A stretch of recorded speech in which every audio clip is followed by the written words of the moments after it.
కాంగ్రెస్ నుంచి ఎవరు వచ్చి ప్రచారం చేసినా కూడా జీరోని అని అన్నారు ఏపీ మంత్రి రోజా.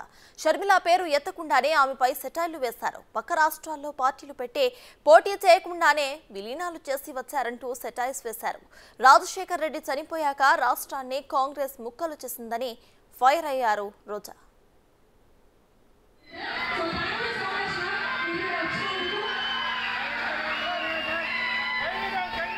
కాంగ్రెస్ పార్టీ నుంచి ఎవరు ప్రచారం చేసినా వాళ్ళు కూడా జీరో అయిపోతారన్న విషయం వాళ్ళు తెలుసుకోవాలి. ఎందుకంటే ఈ రాష్ట్రాన్ని రాజశేఖర్ రెడ్డి గారు చనిపోయిన తర్వాత ముక్కలు చెక్కలు చేసింది కాంగ్రెస్ పార్టీ. ఈ కాంగ్రెస్ పార్టీని రాష్ట్రంలో కేంద్రంలో 2 సార్లు అధికారంలోకి తీసుకొచ్చిన రాజశేఖర్ రెడ్డి గారి పేరుని ఆయన చనిపోయిన తర్వాత ఎఫ్ఐఆర్లో చేర్చింది ఇదే కాంగ్రెస్ పార్టీ.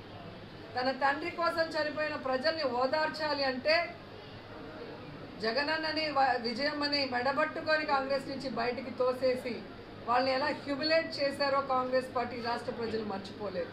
అలాగే ఢిల్లీలో ఏ విధంగా అయితే తలుపులు వేసేసి ప్రత్యేక హోదా కూడా లేకుండా ఈ రాష్ట్రానికి అన్యాయం చేసింది కాంగ్రెస్ పార్టీ అన్నది ఈ రాష్ట్ర ప్రజలు ఎవ్వరు కూడా మర్చిపోలేరు.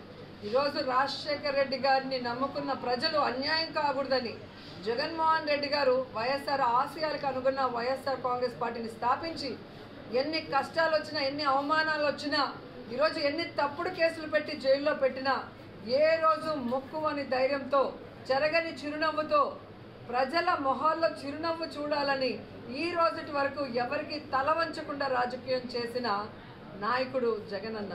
కానీ పక్క రాష్ట్రాల్లో పార్టీలు పెట్టి ఈ రాష్ట్రంలో కొంతమంది పార్టీలు పెట్టి ఎన్నికల్లో కంటెస్ట్ చేయకుండానే వాళ్ళకు వీళ్ళకి ఓట్లేయమని పార్టీలను విలీనం చేసి మళ్ళీ ఈరోజు ప్రచారాలకు వచ్చే వాళ్ళని డూడు బసవన్నలు అంటారు. ఇది ప్రజలు గమనిస్తున్నారు. సో వాళ్ళకి క్లారిటీ ఉంది, కానీ వచ్చే ప్రతిపక్షాలకే క్లారిటీ లేదు.